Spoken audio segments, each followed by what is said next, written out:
The restaurant wasn't the kind of place people remembered. Not bad, just ordinary. 12 tables, warm lighting, a menu that hadn't changed in 6 years. The kind of place where the food was good enough, and the coffee was always hot, and nobody ever took photos of their meal. Maya had been working there for 3 weeks. She had learned the tables, the regulars, the rhythm of the lunch rush. She had learned which customers wanted to be left alone and which ones needed someone to talk to. She thought she was getting good at reading people. Then she noticed table 4. It was a corner table. Nothing special about it. 2 chairs, a small window on the left, a view of the street outside. But every day at noon, the same man sat there. Same chair, always the one facing the door. Same order, every time. Black coffee, tomato soup, brown bread. Same silence while he ate. And every day at exactly 12:45, he folded his napkin, left cash on the table, and walked out. He never looked at the menu. He never used his phone. He never spoke to anyone except to order. Maya watched him for 3 days before she started wondering. By the end of the first week, she couldn't stop. The details came slowly. That was the thing about working in a restaurant. You notice things without meaning to. You notice the way people held their forks, whether they read the menu from top to bottom or already knew what they wanted before they sat down. You notice the ones who were killing time and the ones who were waiting for something. Owen didn't seem to be killing time. He ate with focus, not fast, deliberately, like someone who had decided that this meal deserved attention. He never looked around the room. He never checked the door after he sat down. He just settled, like he had arrived somewhere he already knew. Maya started paying attention on a Tuesday. She had brought his coffee first, the way she always did, and he had looked at the cup and said, "Thank you." Just that. No eye contact, no smile, no small talk. He was already looking at the window. She stood there for a second longer than necessary. He didn't notice. By Thursday, she had memorized his order. She stopped writing it down. Black coffee first, then the soup, then the bread on the side. He always drank half the coffee before the soup arrived. He always left a little bread at the end. Not because he didn't want it, she thought, but because he had already decided how much he was going to eat before he started. Everything about him felt decided. That was the word that kept coming back to her. Decided. Like nothing he did was accidental. Like every detail had been chosen carefully and then repeated until it became invisible. On Friday, she asked her colleague Rita about him. Rita had worked at the restaurant for 4 years. She knew everyone. The man at table 4. Do you know him? Rita looked up from the coffee machine. Owen. He's been coming here for a long time. How long? Since before I started. So at least 4 years, maybe more. Does he ever talk to anyone? Rita almost smiled. He talks to me sometimes, but not much. He's not unfriendly. He's just private. Maya looked toward table 4. Owen was finishing his soup. His eyes were on the window. Does anyone know anything about him? Rita picked up her tray. I know he always pays cash. I know he never misses a day. And I know he tips well. She walked away. Maya stood still for a moment. He never misses a day. She thought about that for the rest of her shift. The following Monday, she paid closer attention. She noticed that when Owen came in, he always paused at the door for exactly 1 second before walking to the table. Not hesitation. More like a check, like someone making sure of something before they moved. She noticed that he positioned his coffee cup always on the left side of the table, never the right. She noticed that he wore the same gray jacket every day, but his shirts were always different, so he wasn't wearing the same clothes. He had just decided that the jacket was part of something. None of it was strange exactly, but none of it was normal either. It was the kind of behavior that had a reason behind it. Maya was sure of that. She just didn't know what the reason was. She brought his bread that day and said carefully, "Same order today?" He looked up. His eyes were dark and calm. "Always." "You never look at the menu." He looked back at the window. "I know what I want." Maya walked away slowly. She knew what she wanted too. She wanted to know who he was. She started doing something she wasn't proud of. Not anything serious, just small things. She began arriving at work 10 minutes early so she could be the one to set table 4. She started positioning herself near that section of the restaurant during the lunch hour.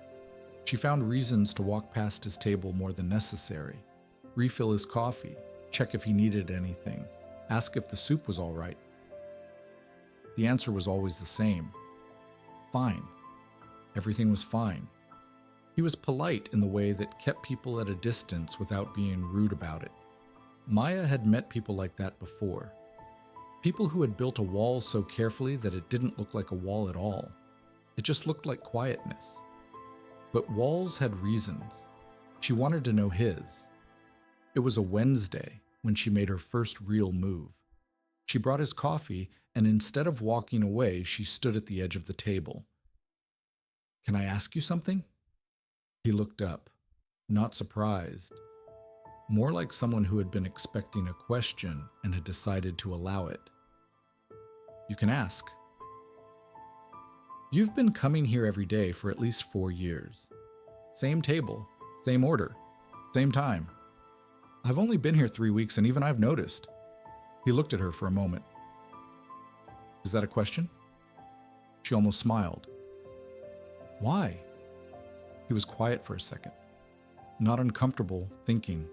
Then slowly, "I like consistency." Most people who like consistency go to the same coffee shop. They don't eat lunch at the exact same table every single day for 4 years. He looked at her with something she couldn't quite read. Not annoyance, not amusement, something in between. "You're more observant than the others. Is that good or bad?" He picked up his coffee. "I haven't decided yet." He looked back at the window. Maya walked away with more questions than she'd started with. That evening, she did something she told herself was just curiosity. She typed his name into her phone. Owen. Just Owen. She didn't have a last name. She tried combinations. Owen Restaurant. Owen Gray Jacket. Owen Lunch. Nothing useful came back. She put her phone down. She told herself it was nothing. He was just a private person with a routine. There was nothing strange about that. People had routines. People liked the same table. People paid in cash. None of it meant anything. She almost believed that. But the next morning, she arrived at work 15 minutes early. She set table 4 herself, straightened the chairs, made sure the small window on the left was clean. She didn't ask herself why. She already knew. She was waiting for noon. The answer came from an unexpected place. Not from Owen, not from Rita, from a regular customer named Frank, a retired man who came in every Thursday for the fish special and always sat at the table near the door. He had been coming to the restaurant for years. He knew things. Maya was clearing the table next to his when he spoke without looking up from his newspaper. "You've been watching the man at table 4. She stopped. "Sorry?" Frank turned a page. "Owen, you watch him. Everyone does at first." Maya put down the glasses she was holding. "You know him?" "I know of him. There's a difference." She waited. Frank folded his newspaper slowly, chose his words carefully. "About 4 years ago, there was a fire. Small building, 2 blocks from here, 3 apartments. Everyone got out except one person." Maya felt something go still inside her. Owen was the one who found her, a woman on the 2nd floor. He got her out, but she died 2 days later in the hospital. He knew her. Frank looked at her then. She was his wife. Maya stood very still for a moment. She thought about the way Owen always checked the door when he came in, the way he sat facing it, the way he positioned everything on the left side of the table. Always the left, never the right. Why does he come here? Frank picked up his newspaper again. This was their restaurant, his and hers. They used to come here every day for lunch. Table 4 was their table. Maya looked across the room. Table 4 was empty. It was 10:30 in the morning. Owen wouldn't arrive for another hour and a half, but she looked at it differently now. The chair facing the door, the window on the left, the same order every day. Not routine, not habit, memory. He's been coming alone ever since. Same time, same order, same table. People thought he'd stop after a while. He never did. Does he know that you know? Frank almost smiled. Owen knows everything that happens in this room. He just doesn't talk about it. He opened his newspaper again. Maya picked up her glasses and walked back to the counter. Her hands weren't completely steady. She thought about it for the rest of the morning. She thought about 4 years of the same soup, the same coffee, the same bread. 4 years of sitting in the same chair, at the same table, at the same time. Not because he couldn't change, because he didn't want to. She thought about what it meant to keep showing up somewhere after the person who made it matter was gone. She had thought he was mysterious. She had thought there was something cold about him, something calculated. She had been building a story about who he was in her head. Something complicated, something that explained the distance and the silence and the routine. She had been completely wrong. There was nothing cold about Owen. He was just a man who had found a way to keep having lunch with his wife. When noon came and she heard the door, she didn't look up right away. She let him walk to the table. She let him sit down. She let him put his coffee cup on the left side of the table. Her side, she understood now. Before she walked over, she stood at the edge of the table. The usual? He looked up, and for just a second, less than a second, something moved in his expression, like he could tell that something was different, like he knew that she knew. Then it was gone. Please. Maya nodded and walked toward the kitchen. She didn't ask him anything else that day. Some things didn't need a question. She didn't treat him differently. That was the decision she made that night, lying awake longer than she should have. She wasn't going to change the way she acted around him. She wasn't going to be softer or more careful or avoid his table. She wasn't going to make him feel like someone who needed to be handled. He came to this restaurant to have lunch. That was what she was going to give him. But something had shifted in her, quietly and without permission. The way she saw the room had changed. Every time she walked past table 4, she was aware of it in a way she hadn't been before. The empty chair across from him, the window on the left, the coffee cup always in the same position. She saw it now for what it was, a place he had built to keep something alive. On Thursday, she made a small decision. When she brought his coffee, she placed it on the left side of the table, the way he always moved it himself. She did it without comment, without looking at him to see his reaction. She just put it down and walked away. The next day, she did the same thing, and the day after that. On the 4th day, as she turned to leave after bringing the soup, his voice stopped her. Quiet, careful. You changed where you put the coffee. She turned around slowly. Is that all right? He was looking at the cup, not at her. His expression was difficult to read. Not upset, not grateful. Something more complicated than either of those. My wife always sat on this side. She liked the window. Maya didn't say anything. She put her coffee on the left because she was left-handed. I started doing the same thing after she was gone. I don't know why. It just felt wrong to put it anywhere else. He picked up the cup and took a slow sip. You know about her. It wasn't a question. Yes. He nodded once, like he had expected it, like he had been waiting for someone to say it out loud for a long time, and now that it had happened, he wasn't sure what to do with the space it left. Frank. Yes. He almost smiled. Frank talks too much, but there was no edge in his voice when he said it. That was the day Owen talked. Not a lot, not everything. But more than he had in 4 years in that restaurant, Maya suspected.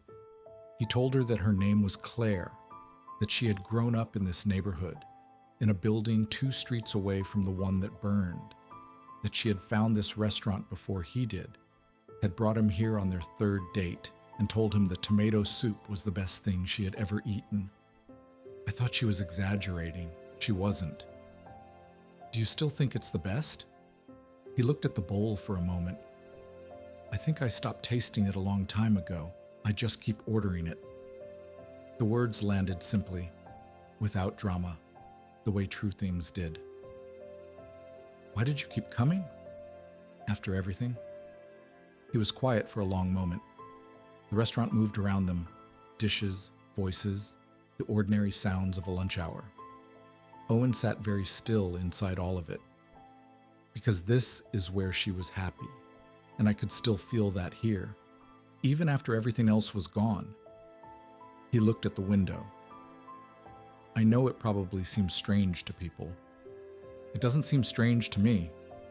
He turned to look at her then, a long, quiet look, the kind that measured something. No, I don't think it does. He finished his soup, put his napkin on the table, reached into his jacket for his wallet. Owen, he looked up. I'm glad you keep coming. For a moment he held her gaze. Something moved in his expression, small and deep and real. So am I. He left at 12:45, same as always. But something was different, and they both knew it. 3 weeks passed. Nothing dramatic happened. Owen came every day at noon. Maya brought his order. Sometimes they talked. Small things, careful things. He told her that Claire had been a teacher, that she had loved terrible jokes and good wine and long walks that always ended up taking twice as long as planned, because she stopped to look at everything. He didn't talk about the fire.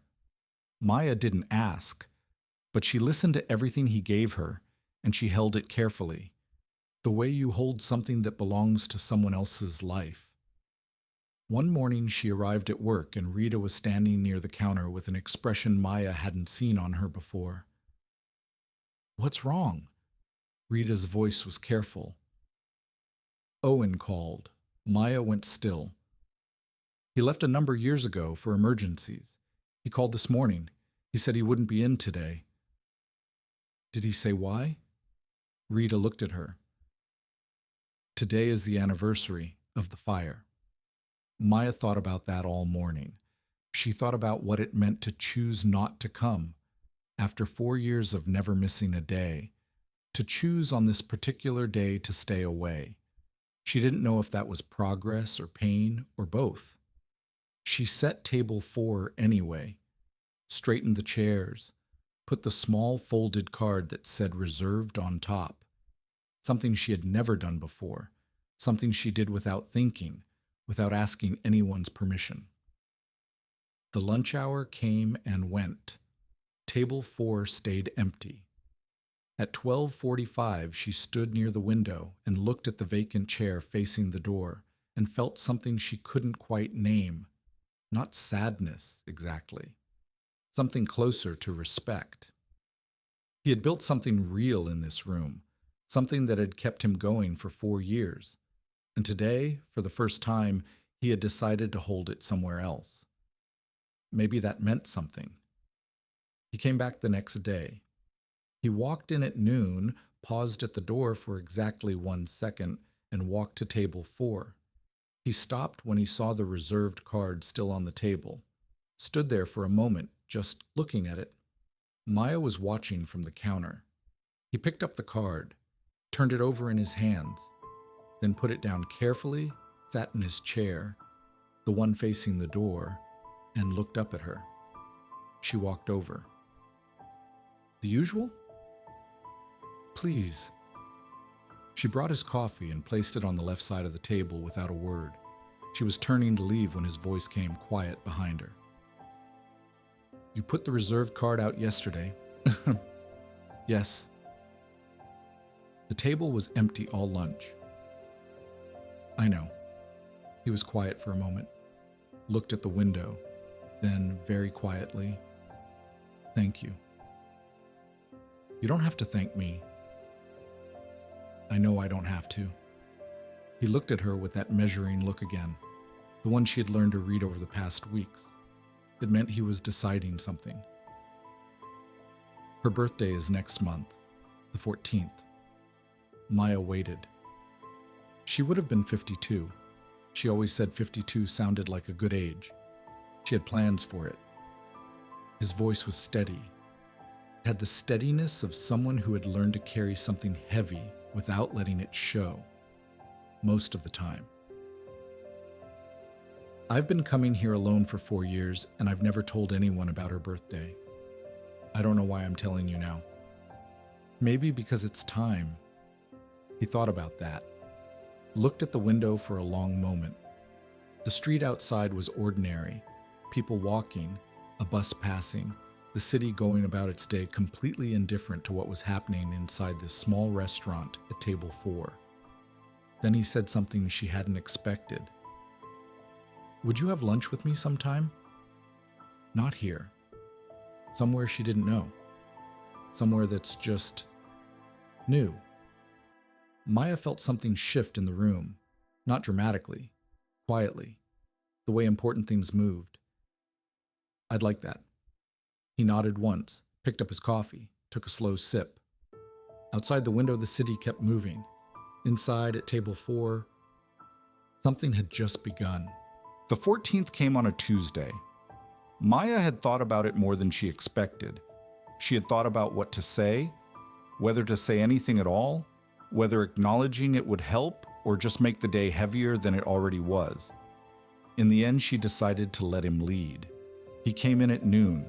Same coat, same pause at the door, same walk to table 4. But something about him was different. Not worse, not better. Just different, like a day that carried more weight than the ones around it. And he had decided to carry it anyway. She brought his coffee without being asked, placed it on the left side of the table. He looked at it for a moment, then looked up at her. You remembered? Of course. He nodded slowly, wrapped both hands around the cup the way he always did when he wasn't going to drink it right away, just holding the warmth. She would have liked you. Maya didn't say anything for a moment. Then, quietly, I think I would have liked her too. He stayed a little longer that day, not much, 10 minutes past his usual time. But Maya noticed. She thought Rita noticed too, though neither of them said anything. He finished his soup, finished his bread, drank his coffee slowly, looking at the window, at the street outside, at the ordinary Tuesday moving past the glass. When he finally folded his napkin and reached for his wallet, Maya was nearby. We still haven't had that lunch. No, we haven't. There's a place 2 streets from here, small, nothing special, but the food is honest and it's quiet enough to talk. That sounds good. Saturday? Saturday. He stood up, put on his gray coat, looked at table 4 for just a moment. The chair across from his, the window on the left, the space that had held so much for so long. Then he looked at Maya. Thank you for all of it. I didn't do anything. You treated a grieving man like a normal person. You have no idea how rare that is. Without waiting for a response, he walked to the door, paused for 1 second the way he always did, and stepped outside. Maya stood at table 4. She looked at the empty chair across from his. She looked at the window on the left. She looked at the number 4 on the side of the table. Slightly worn, painted years ago, completely ordinary. She thought about Claire, who had found this restaurant first, who had said the soup was the best thing she had ever eaten, who had sat in this chair and looked out this window and made this corner of an ordinary room into something that lasted. Some places held people long after the people were gone. Table 4 was one of those places. And somehow, without planning it, without expecting it, it had just become something new as well. Maya picked up the empty cup from the left side of the table, carried it back to the counter. Outside, the city moved. Inside, the restaurant filled with the ordinary sounds of a Tuesday afternoon. Voices, dishes, the small, unremarkable music of a place where people came to eat, and sometimes, without meaning to, found something more. At table 4, the chair across from his was still empty, but it felt different now. It felt like it was waiting. StoryTalk English.